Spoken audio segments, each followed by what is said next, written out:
ছাত্র উপদেষ্টা ও সমন্বয়কদের মাধ্যমে ওয়াসায় 150 জনের নিয়োগে চরম দুর্নীতি সংঘটিত হয়েছে। কোটার বিরুদ্ধে লড়াই করে আমরা এমন দুর্নীতির মাধ্যমে নিয়োগ প্রত্যাশা করতে পারি না। আমরা খুঁজতেছিলাম যে নুসরাত তাবাসসুম গুচি ব্র্যান্ডের ব্যাগ, লক্ষ লক্ষ টাকা দামের কোট শুট পরে বিদেশে যায় কিভাবে। নাহিদ সেও সুপারিশের মাধ্যমে ওয়াসায় গিয়ে নিয়োগ দিয়েছে।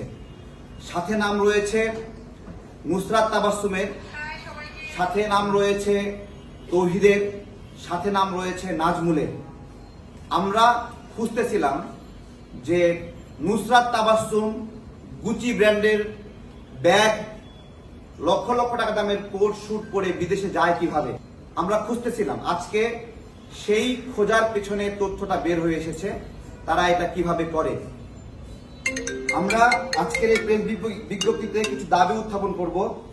আমরা একটু চলেন আমরা শুনি। আমজনতা দলের পক্ষ থেকে জানানো হচ্ছে যে আমরা গভীর উদ্বেগের সঙ্গে লক্ষ্য করছি যে ছাত্র উপদেষ্টা ও সমন্বয়কদের মাধ্যমে ওয়াসায় 150 জনের নিয়োগে চরম দুর্নীতি সংঘটিত হয়েছে। স্বচ্ছ ও ন্যায়সঙ্গত পদ্ধতিতে নিয়োগ না দিয়ে স্বজনপ্রীতি, ঘুষ এবং অবৈধ প্রভাব খাটিয়ে এই নিয়োগ সম্পন্ন করেছে উপদেষ্টা এবং সমন্বয়কবৃন্দ।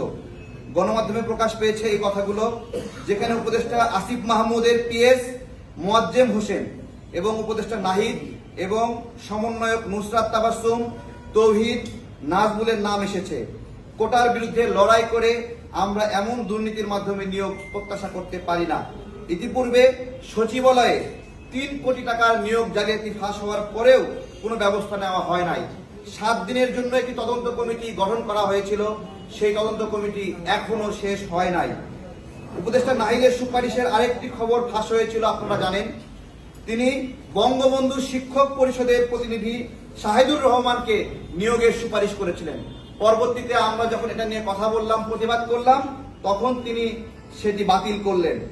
এই ফাঁস হওয়া নিয়োগ বাতিল করলেন প্রকাশ পাওয়ার পরে। ছাত্র উপদেষ্টাদের এমন নিয়োগ জালিয়াতি জুলাই গণ অভ্যুত্থানের পরিপন্থী এবং নৈতিকতা বিবর্জিত কাজ। আমরা এই প্রেক্ষিতে সরকারের নিকট হতে জোর কিছু দাবি জানাচ্ছি। 1 নম্বর দাবি, এই নিয়োগ জালিয়াতিতে জড়িত থাকায় উপদেষ্টা আসিফ মাহমুদ ও তার পিএস মোয়াজ্জেম হোসেনকে বহিষ্কার করতে হবে এবং তাদের বিরুদ্ধে আইনগত ব্যবস্থা নিতে হবে। সাবেক উপদেষ্টা নাহিদের নিয়োগ দুর্নীতি দ্রুত কর্তৃক তদন্ত করে আইনগত ব্যবস্থা নিতে হবে। সচিবালয় ও সরকারি অফিসসমূহে ছাত্র প্রতিনিধি নামের কর্তৃত্ববাদী সমন্বয়কদের অপসারণ করতে হবে এবং সচিবদের পাশে দুই পাশে দুইজন আমরা শিশু সচিব দেখি, এই শিশু সচিবদেরকে এখান থেকে সরাতে হবে। মংলা বন্দর শ্রমিক সংঘের প্রধান উপদেষ্টা পদ হতে হান্নান মাসুদ ও অন্যান্য সমন্বয়কদের অপসারণ করতে হবে।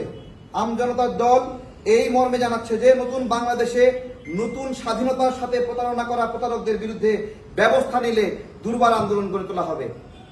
ধন্যবাদ সবাইকে।